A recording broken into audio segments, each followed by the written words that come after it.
Hi, I'm Michelle Perez. I got a lot of questions. Hi, I'm Mike Pincus. I think I may have all the answers. Welcome to the Mike Pincus Fitness Podcast. Hi guys, welcome to today's episode of the Mike Pincus Fitness Podcast. I hope you all had a happy Thanksgiving. I know all of us here had a great one. We're going to continue today's episode with an interesting topic. We know how much I like to see what kind of trends are out there. And so we're going to talk about that a little bit today. But it's raining, guys, in Southern California. I did not sign up for this. I'm born and raised in Chicago. I moved here because we get 11 days of rain a year. And it's supposed to be sunny every other day. Yeah. It's been raining for like 2 weeks, right? It's ridiculous. Yeah. I'm solar powered. And I'm not happy right now. So it was supposed to, so a little backstory here is that it's a Sunday, we're recording 10 o'clock in the morning, and not wanting to screw up Jonathan and Michelle's day, I said, hey, why don't we record in the morning because it's going to be raining all morning, and then when we're done, I'm going to get on the bike and go for a bike ride because I haven't been on the bike in 2 weeks because it's been raining. And get up this morning, and it's sunny out, and I'm like, okay, could have ridden, and went for breakfast to a new place, and totally disappointed in the breakfast place. Did not pan out to what I thought it was going to be, and way overpriced. And I'm not even one that normally looks at the prices. Lisa does. And I was like, are you kidding me? Almost could have gone to sushi. Yeah. Wow. Yeah, it was crazy. Yeah. So we're going to go back to our regular Joy Cafe, which we love. And they're not even a sponsor. And then get back here, and we're literally start podcasting, and it's raining. And it's supposed to be done. I'm supposed to put up Christmas lights today. Oh. And bike ride, and I think I'm going to hold the couch down. Yeah, I don't think I saw rain on the forecast like this morning. No, they cleared it. Like at 9, yeah. And now it's actually pouring rain. I'm convinced it is easier to be a weather forecast person than a personal trainer. I mean, you literally just say, it's probably going to rain, but then it could be sunny. Yeah. And it could be cloudy. I don't know what to expect today, guys. Just go outside and figure it out for yourself. Unbelievable. That's true. Anyways, welcome back from you guys for being on vacation, and hope you guys had sounds like you guys had a great time. To my listeners, these two yahoos went on a canoe camping trip, which sounds great, in Florida, middle of Florida, and they're telling me all about the canoeing. They canoe downstream and better than going upstream. And they sleep in a tent for one night and then canoe the rest of the time. And as they're telling me, they're like, yeah, there's gators in the water. And then I literally stopped listening. Apparently there's bears and other things and monkeys. Oh, yeah, I forgot about the monkeys. And water snakes possibly. And they're telling me that the gators are only 4 and 5 feet long and that they don't really hurt anything. And These Floridians, man. Unbelievable. Just crazy. There's not a chance in hell that you would get me in that water, near that water with gators. Yeah. When we were in Florida about a month ago, it was right before Halloween, and we ended up in Miami, and we're on the Atlantic, ran the water there, enjoying the last couple days, and I don't know if all 4 of us were in the water, but definitely Savannah was not. My oldest was not. It was myself, Jordan, and Lisa. And we're just, I mean, the water's crystal clear, as you guys know, and it's so shallow, so far out. And we're just walking out there, and it's just great. And we are now kind of standing like on a sandbar almost. And all of a sudden we see some girl basically running on water to the beach, and she's now pointing back at the water, and her boyfriend is in the water, and Jordan's just sitting there talking to me. Yeah. And I'm watching all this, and I look over, and there's the boyfriend pointing, and he's kind of backing up. And I said, you know what? I think it's time we get out of the water. So we are now standing on the beach next to this girl, and I said, what's going on out there? And she says, well, I think it's a shark. I'm like, you think it's a shark? So we were looking, and all these people started walking up. Yeah. And they're like, oh, no, it's not a shark. It's just it's a big spool of fish. And they do this all the time. They travel together. We're all speculating. No, maybe it's a stingray. So there's these two girls out on that sandbar where we just were. One of them clearly is a local. The other is a relative who's visiting. And the local sees the shark, swims, I'm not kidding, where you are to me, a foot away, and swims right by. Her relative didn't see it. And then we're all watching this, and we eventually talked to them, so we knew which one was the local. Yeah. And she was saying, kind of reading her lips, saying, it's okay, we're not going to move, but I want you to look over there. And she points, you see the girl see the shark. Yeah. And it was clear, it's a shark. Yeah. And the look on her face, and she starts to move, and the local grabs her and says, nope, just stay here. Nothing's going to happen. And sure enough, the shark just kind of swam around them and then went away. And then they slowly came onto the beach, and then we were talking to them. And I said, you are so calm about this. She says, oh, we see him all the time. And this one woman from Canada comes up and says, yeah, yesterday we were out here, and we went up to the lifeguard and said, there's a shark out there.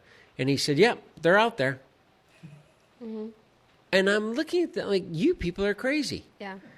And I did not go back in the water, and I refused the rest of my family to go in the water. And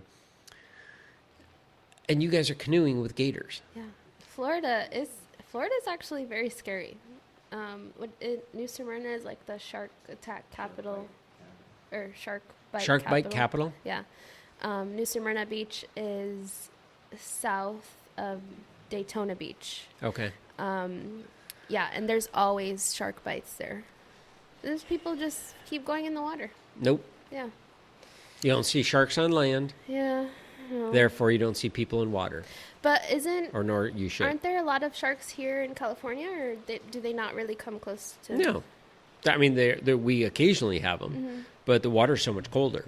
Oh, okay, so they stay more. So yeah, they don't care for it. I mean, occasionally you will see them down in Dana Point, and they're big sharks.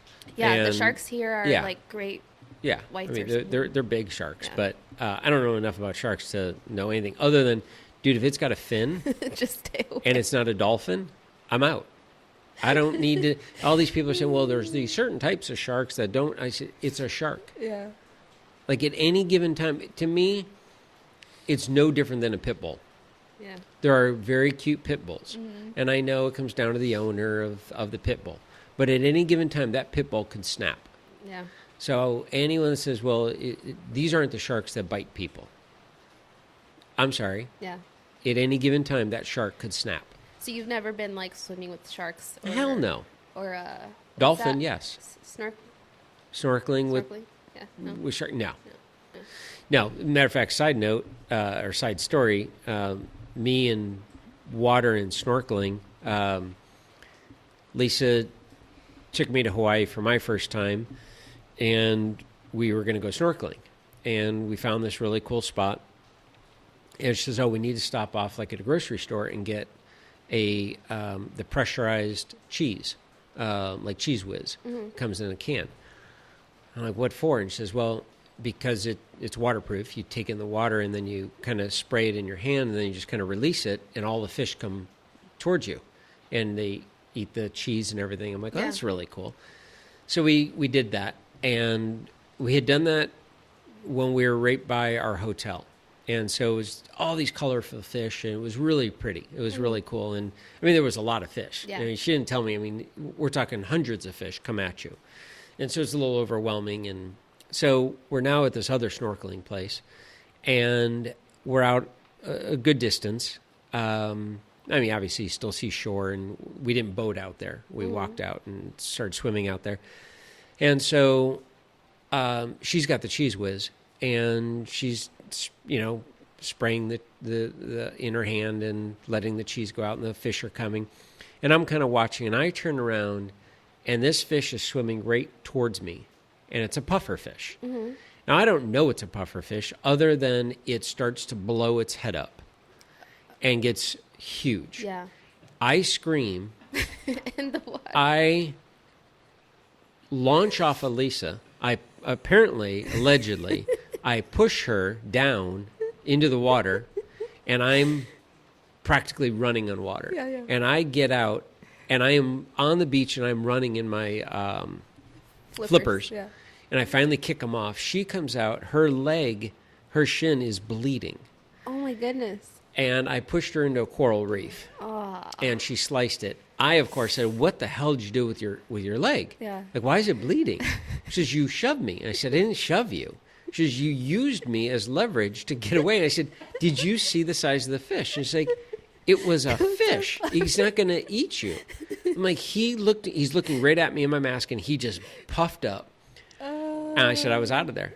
That is so funny. And her leg would not stop bleeding. Oh. And I'm sitting here thinking, there's blood in the water, and like next are sharks coming. Yeah, yeah.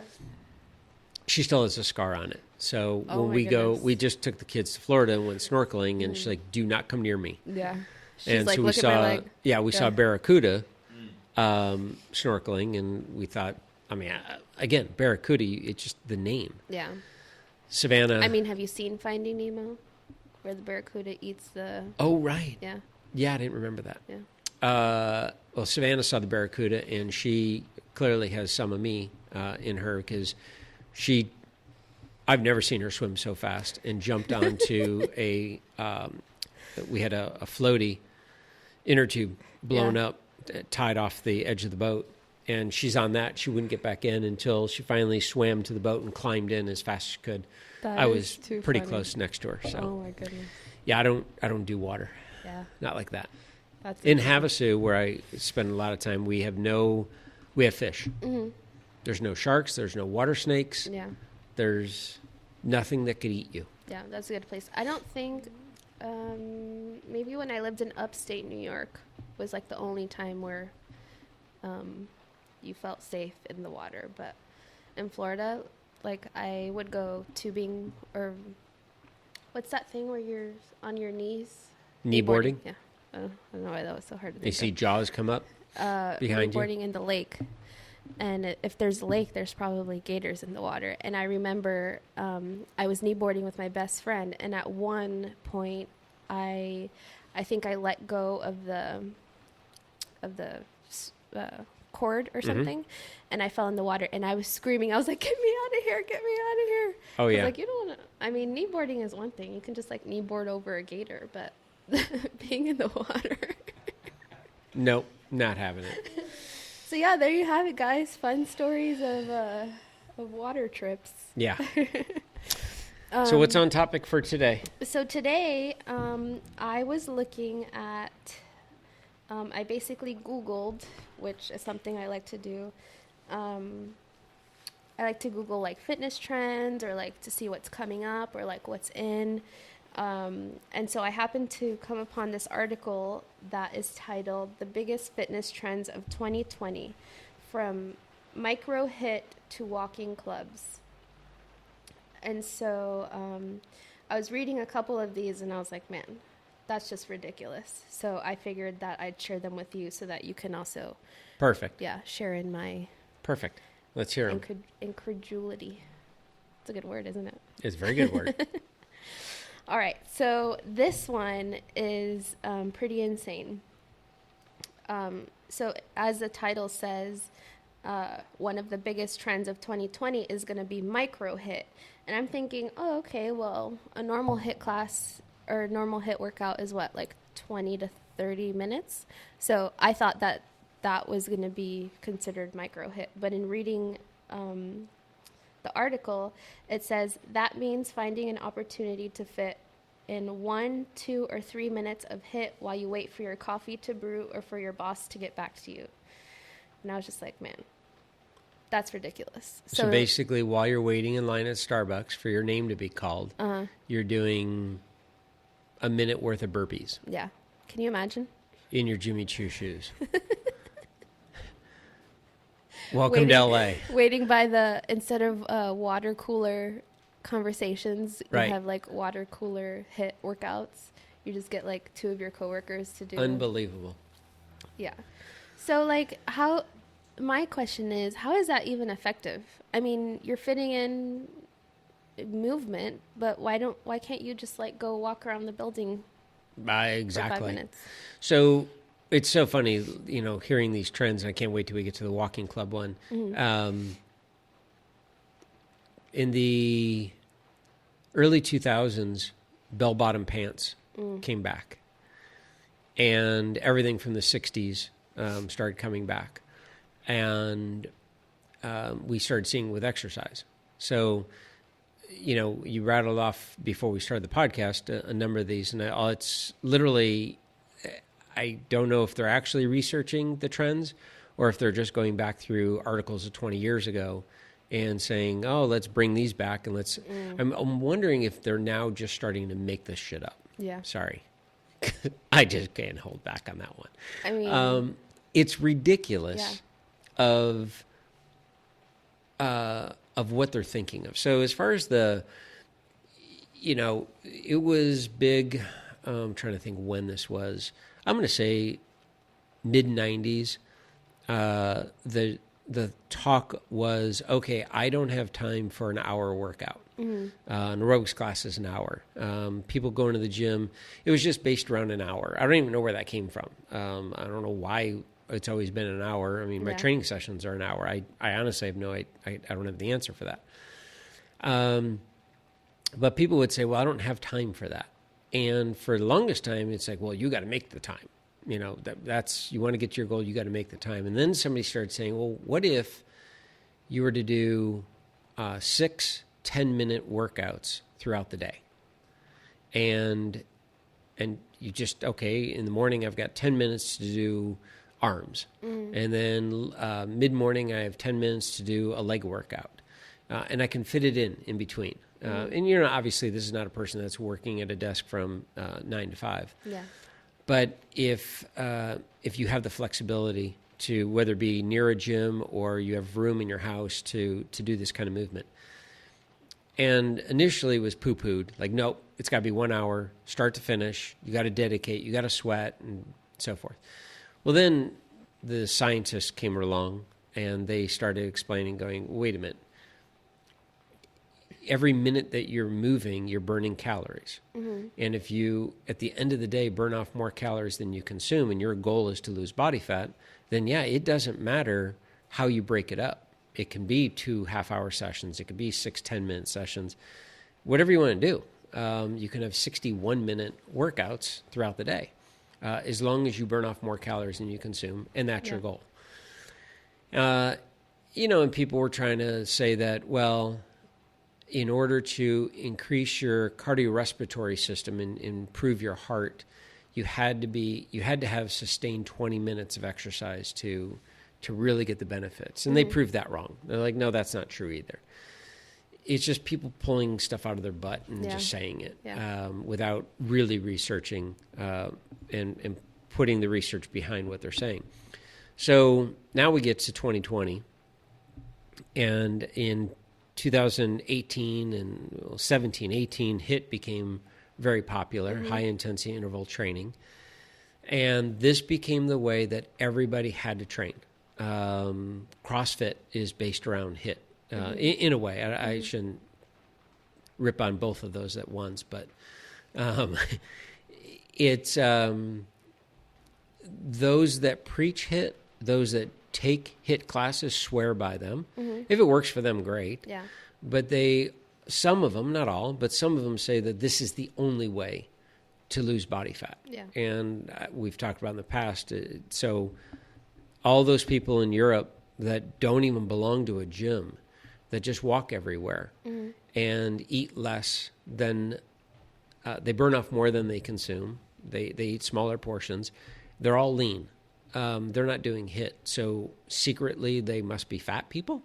So I don't get that. So now we're saying is take that same HIIT workout, and if you only have 1 to 3 minutes to work out, instead of standing there waiting for your coffee to brew or waiting for your boss to get back to you, do a micro hit workout. I find that completely asinine. Yeah. It makes no sense. I mean, when you're going to do a hit, you're going to build up a sweat. You're going to sweat. So you're in your dress clothes and you are waiting for your boss to get back to you, standing by the water cooler, and you're jumping jack burpees, push-ups, squats, single leg squats, jump rope. I mean, and now your boss gets back to you and you're sweating. You've sweated out. You're a guy wearing a white shirt and slacks and a tie, and you've completely sweated out. He's going to call 911 because he thinks you're having a heart attack. Yeah. You're female and you're dressed in your work clothes. It's the same thing. Mm-hmm. Like, that makes no sense. Yeah. So I'm not understanding that whole idea. Yeah. And also, like, isn't there a component of warming up before you do HIIT? Oh, sure. Yeah. I mean, like, don't do, I don't know, 50 burpees and then sprain something just because you wanted to do 50 burpees in like a minute. You should be doing a good warm up before especially before a hit. Yeah. Now, there's no question. Now, if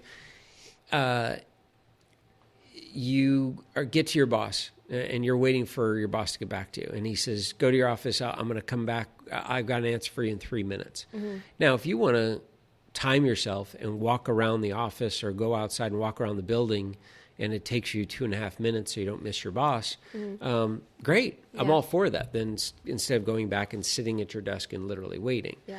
Or even do like some stretches at your desk or something. Absolutely. Yeah. If you're waiting in Starbucks and you're standing in line, no, don't do anything. Just stand in line and wait. I would say get off the phone. I would say talk to somebody next to you and get some brain stimulation and some happy things going. But I just had a mental picture of standing in line and someone doing like jump squats. I'd lose it. Yeah. Be like, what? I think I'd kick him in the knee. Just take him out. Like, stop that. You look like an idiot. That's funny. The next trend, which it's not really like anything taboo, is at-home sessions, which I think are great. I think people are realizing more that you don't have to go to a gym. You don't have to have all these like fancy machines or anything like that to be able to work out. Like, you can literally just Google a yoga session or stretching session or Jonathan and I did a full body cardio low impact session the other day from this couple fitness blender on YouTube. So there's a lot of ways that you can do at home workout sessions, but this article in particular, which I'm sure they're probably sponsored by it or something, is talking about Peloton, which Peloton is that indoor bicycle, but you can also like subscribe and do like other workouts that aren't cycling related. Right. So I think that's pretty cool that there's so many avenues for you to do your exercise. So we really have no excuses. Yep. Yeah. So, no, Peloton has really done a great job within the industry to take indoor cycling, which can be rather boring by yourself. I myself have a spin bike and purchased it, matter of fact, for rainy days. And I have not been on it at all because it's extremely boring. I'm trying to figure out a way to get that thing outside and be on the street. At least I have something to look at without looking weird in front of my neighbors. But so they did a great job, and they started with spinning. And there are some people that have never heard of Peloton. And the idea is it's a monthly subscription, and you can take classes from instructors all over the world. There's real popular ones in New York, and you just log in, and sometimes they're live classes, sometimes they're taped classes. And they teach the class, and it's a big screen right in front of your on the Peloton in front of the bicycle. So it's perfect eye position and everything. And they take you through the workout, warm up, intense training, and cool down. And then there's some that are more casual and so forth. And then they branched off, started doing treadmill classes. So the screen attaches to a treadmill, and then they do some where you turn the screen and off the treadmill, and you would do strength training classes. So they literally have gotten rid of the four walls of the gym and broadened it out to anybody. But here's a little trick a lot of people don't know. So I don't know if Peloton is making a treadmill, but they're bicycles that they're making. And I get my information from a friend of mine who owns RX Fitness, Tim Adams. And Tim is very well known in the fitness industry. And Tim has worked with many cycling companies that make spin bikes. And from Johnny G making the original spin bike, let's see, Bodyguard, Bodymaster makes them, Life Cycle makes them, and there's just a number of companies. And there are some really, really good spin bikes. If you take the best spin bike, that's just a true spin bike that you would see in a spin class, they retail for around $1,600. A Peloton bike, I believe, is $2,600.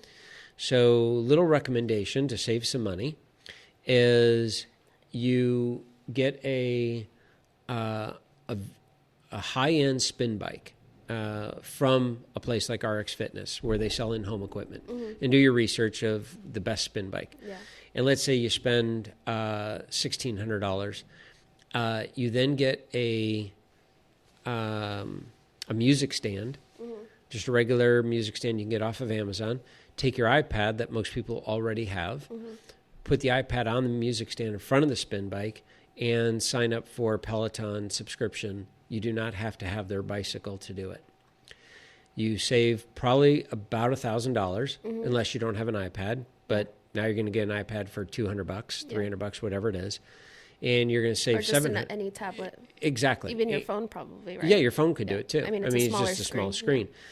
The beauty here is if the Peloton bike breaks, the whole bike goes in for service. You're out the screen, you're out the bike. If the screen breaks, the whole bike goes in for service, you're out of bike. The regular spin bike, the chances of it breaking down are slim to none because the high-end ones are designed to be run 24/7 in a class setting. You're using it, even if you use it every day, you're using it 7 hours a week. Okay, these are literally designed to be used hour after hour after hour, 24/7, 365. So you're going to get, that bike will outlive you. The music stand's not going to go anywhere. It's not going to break. And then your iPad, if that, or tablet or whatever you use, if that breaks, you get that fixed. You have so many other choices. You can put it on a TV. Now with the smart TVs, you go onto YouTube, you pull a Peloton. Put your bike right in front of the TV. Yeah, absolutely. You could do it with a treadmill. So you can get a high-end treadmill that is going to be a better quality. So sorry to Peloton for doing this, but that's the reality. And I have a number of clients that love the Peloton idea and they want to get a bike. And I said, nope, you already have a better bike. Keep the bike. We get a music stand, put their tablet, which they already have, and they're ready to go. It's awesome. I mean, Peloton is still making money. Because the amount of money that they're making off the bicycle is really not that much. They may be producing their own bikes. I'm not sure. But really where they're making the money is their monthly subscription. And it's a great subscription. That's totally fine. I have no problem with that. Awesome. Let's see what's next here. Another trend that's coming up, or I don't know if it's coming up, rather, I think it's always been a trend, but supplements. And this particular supplement brand gives you at-home blood tests, a consultation, and then sends you the supplements that you need. Which, now that I think of it, I've actually seen, not this brand, but I've seen a lot of people promoting. I can think of one, Care of Vitamins. I don't know if you've heard of that one. I haven't. Where like you fill out a quiz and then they design the supplements for you. So yeah, I've actually seen that a lot now that I think about it. A lot of people are doing those types of things. So this was very popular, or it started becoming popular, I should say. I met my supplement nutrition guru, Neil Spruce, in 1995 when he spoke for the first time at NASM, and he explained the whole development of supplements and where it all started and how it came about. And he is a supplement. He is a manufacturer. He creates supplements. And he was explaining to us the benefits of supplements. But he was also very clear that if you look at the word supplements, it is to supplement your current nutrition. It is not to replace. So if you are currently eating properly per the RDA, which is very low in their nutrition recommendation, but even if you are covering your basis with the RDA, you're eating your fruits, your vegetables, your grains, you're eating everything from the earth, you're still eating your lean meats, if you choose so. If you're vegan, that's fine. If you're paleo, that's fine. But if you're staying away from processed foods as much as possible, you're drinking half of your body weight in water. If you're doing the stuff that I'm going to air quote here, the healthy mindset knows what to do, you don't need supplements. If you are not willing to do all that stuff, then yes, take a supplement. It's a great insurance policy. Taking a multivitamin is basically an insurance policy. Yeah. It's no different than buying an insurance policy. Do you really need it? We don't know. Will you die never having to use your insurance? Quite possibly. But it's nice that you had it. Yeah. Is a multivitamin that's very similar? Yes. But do you need to have it? No, you do not. So then in the late 90s, early 2000s, one company in particular, I remember bringing to Neil and saying, all right, this company is one-upping you. And they're doing a blood test where they test your blood and you get it tested, you ship it into them, and then they make your supplement around you. And he said, okay, well, let's look at that. Let's look at the reality of that being the case. One is, are you fasting before the test? And if the answer is yes, okay, so you're doing the test in a fasted state. It's not a real read of how you're currently eating and where your blood levels and everything is in regard to what the supplement they're going to make you. So you're giving them false information. Right. So they're now building a supplement, if it's even possible. They're building a supplement based around this false information that you gave them. Now, if you don't fast, they're building the supplement around the current information that they have. But what if you now start taking the supplement, and because you're putting the supplement in your body and you're thinking psychologically, I'm going to start eating healthier and I'm going to start exercising more because I'm putting this good stuff in me, what they were currently making is going to have to change. Yeah. And it's not changing in 6 months. It should change every month. And the reality, they can't stay in business to change the supplement they give you or make you every month. So Neil's take was, I am making a generic multivitamin. I'm not going to go crazy in the vitamin A or the vitamin C. I'm going to give you what I know is going to get you to a proper level without going too much, because you don't want to give too many vitamins in. Right. You can have issues with that. So I'm going to do it based off of the information we know that the average person is not consuming. They're not consuming enough fruit and vegetables, enough grains, enough nutrients. So we're going to create a generic supplement that's going to cover all of our bases but not over-supplement you. And it worked great. And it's done very well ever since. Yeah.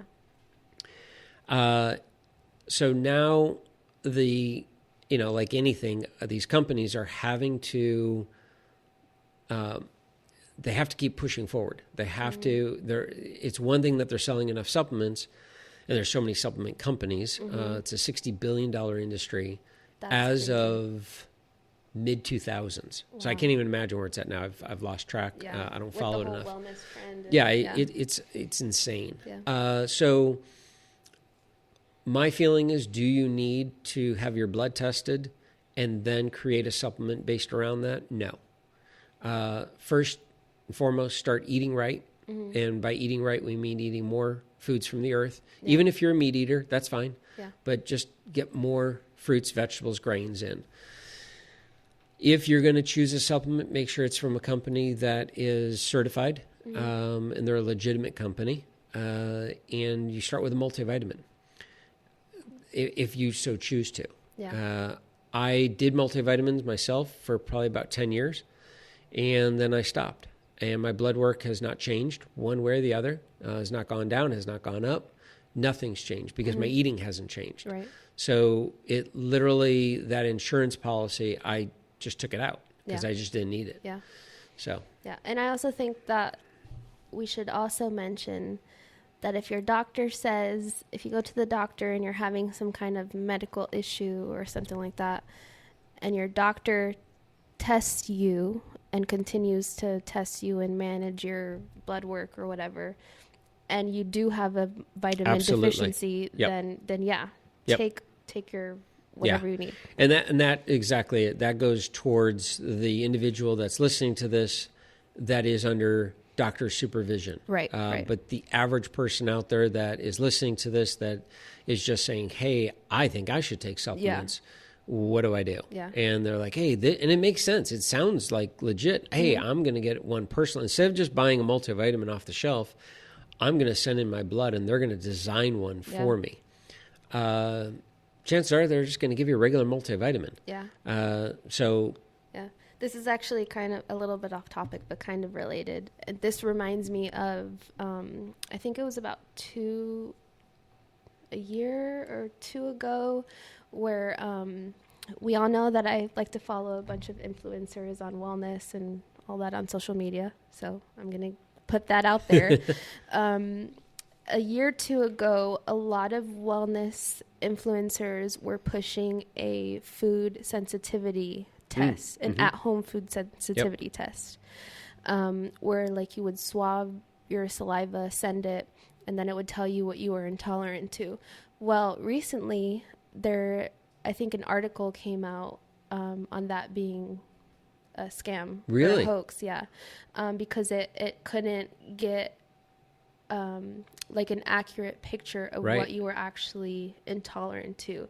And I think I also read, and sometimes it's just a matter of like where your sources are from, right? Right. But I also read that the best way to find out what you were food intolerant to is to do an elimination diet. Right. And so you can't just swab your saliva. Right. Well, I know, for instance, and we kind of touched about this in a few other podcasts, but now is a good time to talk about it, is gluten. Mm-hmm. So anyone that knows me, anyone that's trained with me, anyone's heard me talk, I've gone on and on and on about all these gluten-free diets. And if you're in my inner circle, I call them wackadoodles, that are doing these gluten-free diets because they have a friend that went gluten-free and they lost a bunch of weight. And so it must be a better way to go. It must be healthier. And so I'm going on a gluten-free diet. And I've been very open and spokenly against it, saying that if you don't have a gluten problem or a problem with gluten, there's no benefit of going on a gluten-free diet. Matter of fact, you're taking out a nutrient that gluten is tied to some nutrients that is beneficial to the body. So why are you doing this? And people think, oh, it's so bad for you. And I've read the research. And matter of fact, there's a local doctor here in town that I respect as a doctor in what he does, but he also pushes everybody should be gluten-free. And I said, I completely disagree with that. And he said, well, if you read the research that I read, I'm like, well, who's writing the research that you're reading? And because I've read the research too, and it's not true. Yeah. So I've bashed the crap out of it, of a gluten-free diet for a long time. But I have always said, if you have a problem and if you've been tested. So on the one end of the spectrum, the most severe is called celiac disease. 1% of the population has celiac disease. And it is a blood test. The only way you find out is a true blood test. There's no other way to determine celiac. Yeah. Short of that, you have gluten sensitivity and gluten intolerance. And then and those two, I'm not exactly sure which one is more severe or not, but they're pretty close to each other. I'm assuming intolerance is underneath celiac, and then sensitivity, where you're sensitive to it, but you can tolerate it a little bit. Yeah, Intolerance is, I can't, but I don't have celiac. Mm-hmm. So that's kind of the 1, 2, and 3 steps. And then beyond that, there's no issues. Mm-hmm. So about 10, 11 weeks ago, I've had stomach issues my whole life. Mm-hmm. I've been allergic to dairy since I was 24. And so I got off of dairy. Again, they didn't test me. They just said eliminate it. Yeah. And after 2 days, I was a whole new person. And the doc said, okay, just stay away from it for the rest of your life, which was extremely difficult. But now I'm so used to it. So about 10, 11 weeks ago, my stomach was just at the all-time worst it's ever been. I have no idea why. Could not map it out, could not figure it out, didn't eat any dairy, and started, becoming a doctor because I study on Google. And I didn't play one on TV, but on the internet, I'm a doctor.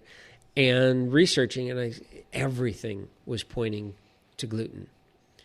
And I said, this is impossible. There's no way I have this. It's impossible. I'm not doing it. I don't buy into it. I wasn't born this way. No way. Mm-hmm. Well, it got to be so bad on that Monday night.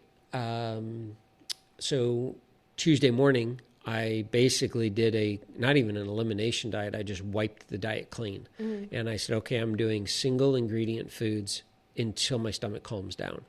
So for breakfast, I had 2 eggs. That's it. Nothing else with it. I wasn't combining anything. I put no sauce, no butter, nothing. 3 hours later, I had white rice. And I started feeling better by the end of the day. Mm-hmm. I started okay, stomach is calming down. I would do potatoes, no seasoning, nothing. Mm-hmm. And I would then eat, fruit. But I would only have a piece of fruit. Or if I had a banana, I would have 2 bananas, but I wouldn't mix it with an apple. Right. Just wanted to make sure. So day and a half go by, and I'm a whole new person. On the 3rd day, I had a pre-scheduled doctor's appointment. I turned 50. I had a colonoscopy coming up. So this was going in to meet the doctor, and met with the nurse practitioner. And so she comes in, I filled out all the paperwork, and she's like, going through my work and everything, do you have any stomach issues, anything we need to know about? You're having a colonoscopy. And I said, no, I'm turning 50. That's why I'm doing it. She says, I see you're allergic to dairy. I said, yes. She says, you have something in here you think gluten intolerant or sensitive. And I said, yeah, it's probably not that because I don't buy into it. Mm-hmm. And she says, what do you mean you don't buy into it? And I said, well, look, from a fitness professional, as a trainer, everybody's on a gluten-free diet. And she looked at me, she said, what do you mean? It's as if she's living in this bubble. Yeah, yeah. She says, you would only be on a gluten-free diet if you have a problem with gluten. I said, so you don't have a problem with people eating gluten from a doctor's perspective and an intestine perspective? She says, no, there's nothing wrong with it unless you have a problem with it. Yeah. And I said, okay, well, that's great. But I actually think I may have a problem. She says, well, tell me what's going on. So I'm telling her the symptoms. She's typing. And then we get to a very weird part of it. And I had a rash on my stomach, my abdomen area, on the skin, undiagnosable rash for almost 3 years. I've been to 3 different dermatologists. They've tested it. They can't figure out. And she's looking at me. She's typing away. And I said, you're still typing? She says, you are definitely have a problem with gluten. And your world came crashing down. Yeah. And I said, how? She says, the stomach is one thing, and everything you're describing, and the fact that you've been off of it, and everything you've eaten in the last 2.5 days, you feel great. All of that is a good sign. Mm-hmm. But this rash, she says, I'm telling you, this is a big part of it. So she says, if you want, we can test your blood. And I said, okay. And she says, but because you took gluten out, we have to put it back in order to get a proper read. Mm-hmm. If I test you right now, it's been 2.5 days. I may get a good read, but the reality is I need to put it back in. I said, well, I'm not ready to do that. Mm-hmm. So I waited about 2 weeks total. And I called up and I said, okay, I want to be tested because I'm definitely feeling better. Yeah. And this is pretty remarkable. I want to be. By this time you took out Gluten's for 2 completely weeks. gone. Yeah. Yeah. And I had no idea how much of the products I eat. I eat 5 times a day. Yeah. Every single meal has some form of gluten in it. And I'm like now a whole new person. I'm eating things that I never could eat before because I thought that's what was causing the problem. And it wasn't, it was what I was having with it. So I decided to get tested because I want to know if I have celiac disease or not, because that's very dangerous. Yeah. It's very hard to go to a restaurant, cross-contamination. So she said, okay, well, we'll do the test, but I need you to have 3 days of gluten in your 3 days of meals of gluten in them. Yeah. And I said, I eat 5 times a day. And she says, okay, at least 3 of the meals each day has to have gluten in it for 3 days. And then we'll test you on the end of that 3rd day. And I said, okay, great. Day 1, I went right to my favorite bagel place and got a bagel sandwich for breakfast. And 3 hours later, I had something else with trace amounts of gluten in it. I wasn't going to go crazy. I didn't even get to lunch, and my stomach was ripped up. Oh. Could not believe, like, borderline should not be working. Yeah. And I got to the end of day 2. Well, it was lunchtime of day 2. And I told Lisa, I can't finish this. There's no way. I am absolutely in a mass amount of pain. Yeah. Stomach fully distended. The rash started getting worse. It was just a pain. I mean, It was just burning pain in my stomach. Yeah. So I finished. I didn't make 3 full days. I made 2.25 days. Got tested, and then went back and cleaned up my diet and all that and started feeling better. And the results took about 2 weeks and came back. Do not have celiac disease. She says, but there is no test for anything beyond celiac disease. There is no blood test. So you cannot test if you are gluten intolerant or gluten sensitive. That is food elimination. Yeah.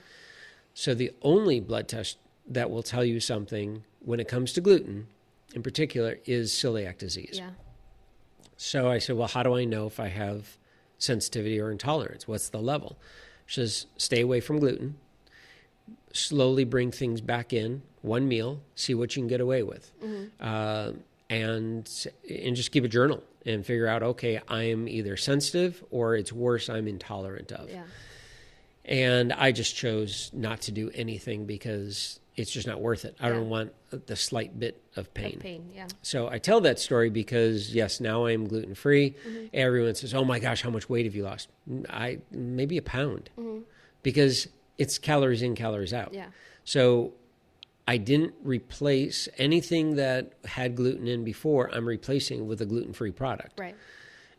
It's the same amount of calories. Matter of fact, if anything, I've been searching for gluten-free, dairy-free desserts. And there's some pretty good ones out there. Yeah. Highly processed, not recommended. But when you're got a sweet tooth like I do, matter of fact, I found brownies that are amazing. Yeah.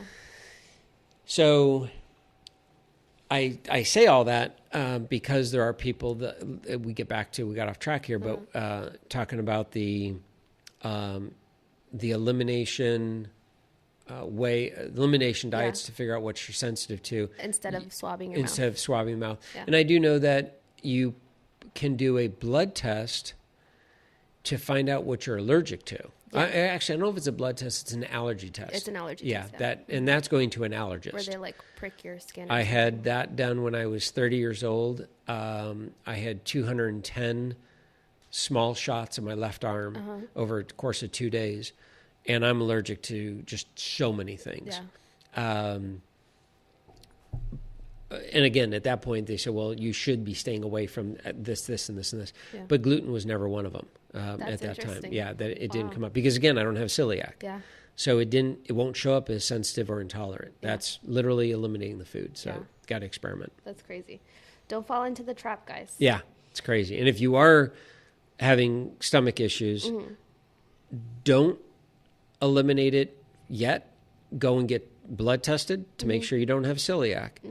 And after your blood test, immediately you can then start pulling gluten out and reading labels. And it's in wheat, rye, and barley. Mm-hmm. And it's in, you would be shocked where it just is. like mixed in, or it's or in made at sauces, like it's in granolas. Uh-huh. So I eat oatmeal every morning, but I sprinkle some granola in. The granola that I use happened to have barley in it. Yeah.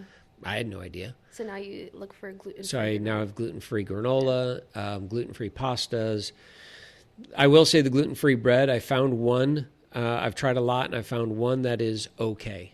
But I pretty much have just given up on sandwiches, which They're not the same. It's not. It's just not. They can try, but it's not. Yeah. So. All right, so we're going to finish off. We're going to come full circle. So the title of the article was Micro Hit and then walking clubs. So apparently walking is going to become a trend in 2020. And it says, this is essentially a backlash to the message that we constantly need to be pushing our fitness goals, and by doing so, achieving the best possible version of ourselves. So it's basically like, you don't have to push yourself. Wow. You can just go on a walk. I think we started this podcast the beginning of this year of 2019, and I know we did a podcast about this, that what happened to all of my clients that all I prescribed was walking. Yeah. I didn't even prescribe jogging. Yeah. Just go for a walk. Yeah. 3 days a week for 20 minutes and see what happens.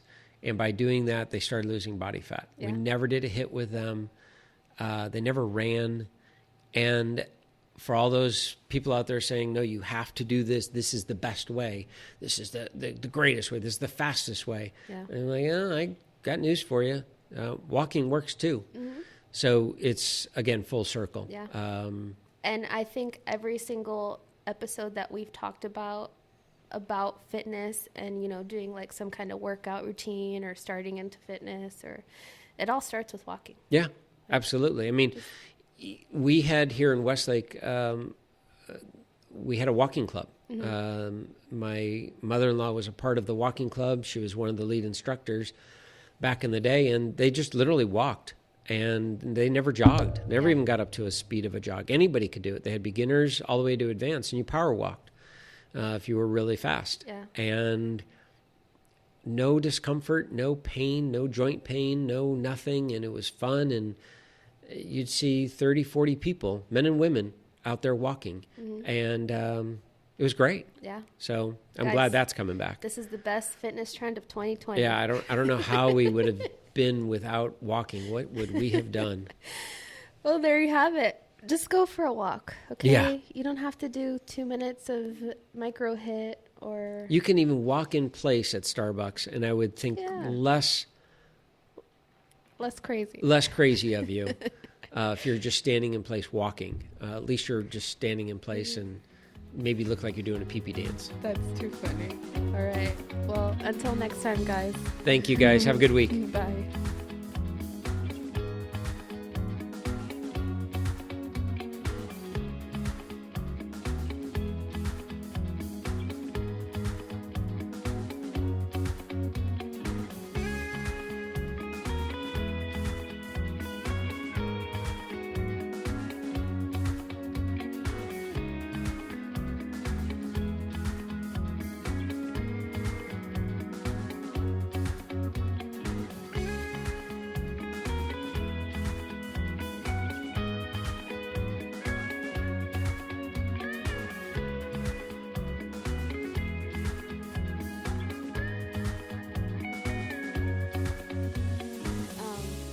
One time where we were canoeing that Jonathan goes, oh, look at that gator. And then like as soon as he said it, it went in the water. And I was like, where'd it go? Where'd it go? I was like freaking out. Like, you don't know if it's gonna come out. Or do you not watch movies? They don't bite the canoe. They bump it. Yeah, and then you fall over. And then you're in the water. And then they come and they wrestle you, and they pull it down. They pull you to the bottom. If I was like a really fat person, and then they start eating you. It might be worth it for them.